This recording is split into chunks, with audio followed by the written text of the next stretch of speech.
आज हम आपको सुनाने वाले हैं ज्येष्ठ माह में सुनी जाने वाली निर्जला व्रत की कहानी। एक बार भीमसेन व्यास जी ने पितामह जी से कहा, हे पितामह, माता युधिष्ठिर, माता कुंती, द्रौपदी, अर्जुन, नकुल और सहदेव आदि यह सब एकादशी का व्रत रखते हैं, परंतु महाराज मैं उससे कहता हूँ कि भाई मैं भगवान की पूजा शक्ति कर सकता हूँ और साथ ही मैं दान भी कर सकता हूँ, परंतु मैं भोजन के बिना नहीं रह सकता। इस पर व्यास जी कहने लगे कि हे भीमसेन, यदि तुम नरक को बुरा और स्वर्ग को अच्छा समझते हो तो तुम्हें प्रति माह 2 एकादशियों में अन्न नहीं खाना चाहिए।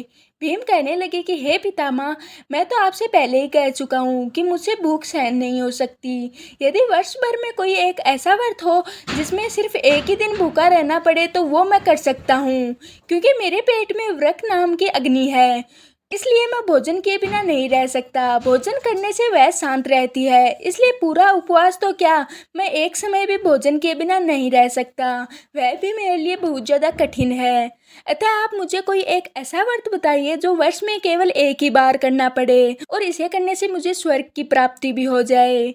इस पर श्री व्यास जी कहने लगे कि हे पुत्र, बड़े बड़े ऋषियों ने बहुत से शास्त्र आदि बनाए हैं जिनसे बिना धन के थोड़े परिश्रम से स्वर्ग की प्राप्ति हो सकती है। इसी प्रकार शास्त्रों में दोनों पक्षों की एकादशी का व्रत मुक्ति के लिए रखा गया है। व्यास जी के वचन सुनकर भीमसेन नरक में जाने के नाम से भयभीत हो गए और कांपकर कहने लगे कि अब मैं क्या करूं? मास में 2 व्रत तो मैं कर ही नहीं सकता। हाँ, वर्ष में एक व्रत करने का प्रयत्न मैं अवश्य कर सकता हूँ, अतः वर्ष में एक ही व्रत करने से मेरी मुक्ति हो जाए, ऐसा व्रत बताइए। यह सुनकर व्यास जी कहने लगे कि वृषभ और मिथुन की संक्रांति के बीच ज्येष्ठ माह के शुक्ल पक्ष की जो एकादशी आती है उसका नाम निर्जला एकादशी है। तुम उस एकादशी का व्रत करो। इस एकादशी के व्रत में स्नान और आचमन के सिवा जल अर्पित वर्जित है। इस दिन भोजन भी नहीं करना चाहिए क्योंकि भोजन करने से भी व्रत नष्ट हो जाएगा। यदि एकादशी को सूर्योदय से लेकर द्वादशी के सूर्योदय तक जल ग्रहण नहीं करें तो उसे सारी एकादशियों के व्रत का फल भी प्राप्त होता है। द्वादशी को सूर्योदय से पहले उठकर स्नान आदि करके ब्राह्मणों को दान देना चाहिए। के पश्चात भूखे और सत्पात्र ब्राह्मणों को भोजन कराकर फिर स्वयं भोजन ग्रहण करना चाहिए। इसका फल आपको सभी एकादशियों के बराबर प्राप्त होता है। इसके बाद व्यास जी कहने लगे कि हे भीष्मसेन, यह मुझको स्वयं भगवान ने बताया है। इस एकादशी का पुण्य समस्त तीर्थों तथा दानों से भी अधिक है।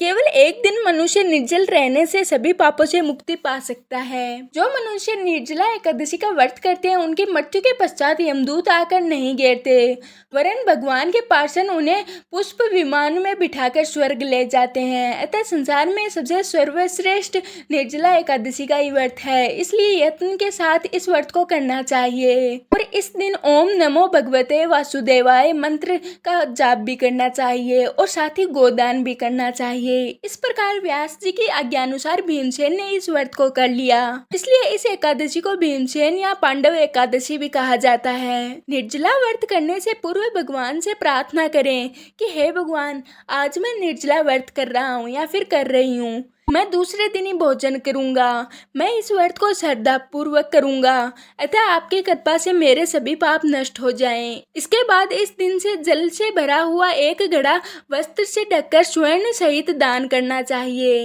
इस एकादशी के व्रत से मनुष्य को विष्णु लोक प्राप्त होता है। जो मनुष्य इस दिन अन्न खाते हैं वे चांडाल के समान हैं, वे अंत में नरक को जाते हैं। जिसके बाद वो कहते हैं कि हे कुंती पुत्र, जो पुरुष या स्त्री श्रद्धा पूर्वक इस व्रत को करते हैं उन्हें अग्रलिखित कर्म करने चाहिए। प्रथम भगवान का पूजन, फिर गोदान, ब्राह्मणों को मिष्ठान एवं दक्षिणा देनी चाहिए तथा जल से भरे कलश का दान अवश्य करना चाहिए। निर्जला के दिन अन्न, वस्त्र आदि का दान करना बहुत ज्यादा उपयोगी माना गया है। जो मनुष्य भक्ति पूर्वक इस कथा को सुनते हैं और पढ़ते हैं उन्हें निश्चय ही स्वर्ग लोक की प्राप्ति होती है। तो ये थी ज्येष्ठ माह में पढ़ने वाली निर्जला एकादशी की संपूर्ण कथा। तो आज की हमारी वीडियो यहीं तक की थी। मैं आशा करती हूँ कि आपको ये वीडियो पसंद आई होगी। अब हम मिलते हैं किसी और वीडियो के साथ।